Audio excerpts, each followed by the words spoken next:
Oplever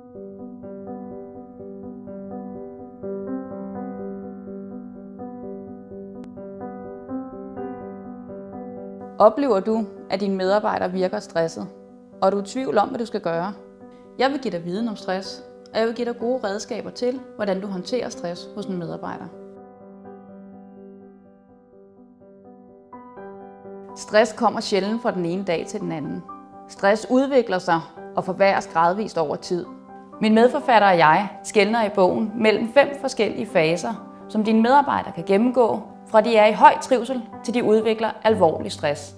Med den viden om de 5 faser, så får du mulighed for at kunne gribe ind, og du får mulighed for at vide, hvordan du griber ind i de forskellige faser. I den tempererede fase, der er trivslen høj, og arbejdsevnen er intakt. Derfor er det også her, at effektiviteten er på sit højeste. Du vil gerne have, at dine medarbejdere er her, og du vil også gerne selv befinde dig i den her fase.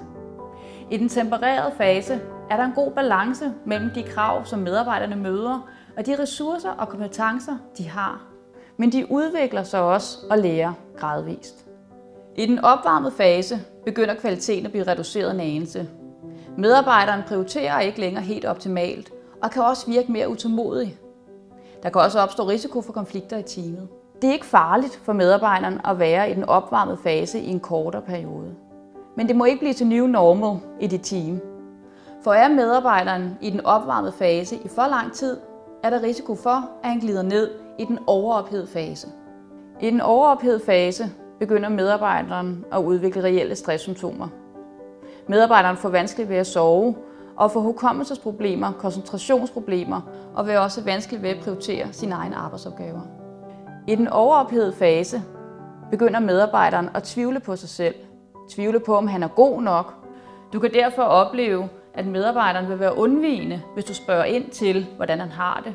Og du kan også opleve, at medarbejderen vil gøre en stor indsats for at dække over, at han faktisk har svært ved at løse sine arbejdsopgaver. I den nedsmeltede fase, der er kvaliteten i opgaverne stærkt forringet, og medarbejderen formår ikke længere at prioritere sine arbejdsopgaver eller forvalte sin egen tid. Du vil også ofte opleve, at kontakten med medarbejderen er anderledes. Han kan begynde at isolere sig socialt, eller virke undvigende, hvis du spørger ind til, hvordan han har det. Du vil også ofte kunne se, at det klatvise sygefravær øges. I den udbrændte fase, der vil medarbejderen oftest være sygefraværende i længere tid. Og i den udbrændte fase er det heller ikke nødvendigvis blot stress, vi har med at gøre. Her kan det have udviklet sig til en stressrelateret depression eller stressudløst angst. I den udbrændte fase er det afgørende, at du som leder holder kontakten til dine medarbejdere og skaber gode forløb for tilbagevenden. Medarbejdere arbejder forskelligt, og de håndterer stress forskelligt. Derfor er det vigtigt, at du mest af alt lægger mærke til ændringer i deres adfærd og i deres opgaveløsning.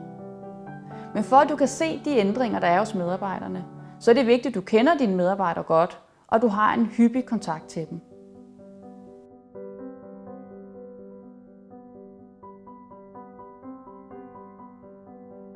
Ledere kan meget forståeligt have en modstand mod at blande sig i deres medarbejderes stress. Men der er ingen vej udenom. Det er en ledelsesmæssig opgave. Medarbejdere kan opleve det som et personligt nederlag at udvikle stress. Og de kan derfor have svært ved at erkende det, både over for dem selv, men bestemt også over for dig som leder. De kan derfor bruge meget energi på at skjule deres stress, også over for dig. Det er vigtigt, at du forbereder dig, inden du skal have samtale med dine medarbejdere.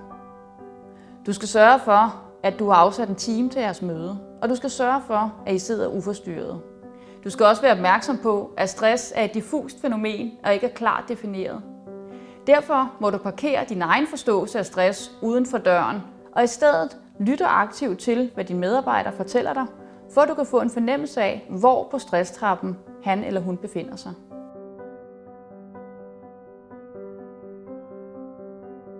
Når du skal holde samtale med dine medarbejdere, så kan du med fordel tage udgangspunkt i denne her samtalemodel, der består af 4 trin. I det første trin, der skal du sætte rammen for samtalen. Du skal fortælle medarbejderen, hvorfor du er indkaldt, hvad er det, du er bekymret over, hvad er det, du har set, hvad er det for en adfærd eller kvalitet, der har ændret sig. I trin 2 skal I tale om, hvordan medarbejderen har det. Tal om trivsel og mistrivsel. Er medarbejderen frustreret, Eller er medarbejderen ved at udvikle alvorlig stress? Det er vigtigt, at du finder ud af, hvad det er for en tilstand, medarbejderen er i. I trin nummer 3, der skal I blive klare på, hvad er det for nogle arbejdsopgaver, hvad er det for nogle samarbejdsrelationer, der belaster medarbejderen. Når I identificeret, hvad der især stresser, så kan I begynde at udvikle nogle konkrete løsninger. Er der nogle arbejdsopgaver, medarbejderen ikke længere skal have i en kortere periode? I skal også tale om medarbejderen måske skal reducere sin arbejdstid for en kortere periode. Er der brug for, at I får hjælp fra HR-afdeling eller måske en ekstern psykolog? I trin nummer 4, der skal I blive konkrete, og I skal lave nogle klare aftaler for, hvilke nogle arbejdsopgaver medarbejderen ikke længere skal have. I skal lave nogle klare aftaler for arbejdstiden. Og det er rigtig vigtigt, at I også indgår nogle klare aftaler for, hvem skal informeres, og hvad skal kollegaerne have at vide. Hvordan ændrer I samarbejdsrelationerne fremadrettet? Du skal skrive det ned, så I er sikre på, at I begge to er enige om, hvad I har aftalt. Det er en vigtig ledelsesopgave at forebygge og håndtere stress hos medarbejderne. Men lederen kan ikke lykkes med det, hvis organisationen og topledelsen ikke bakker op. De må sørge for, at lederen har den rigtige viden, de rette redskaber og de rigtige rammer til at lykkes med den her ledelsesopgave.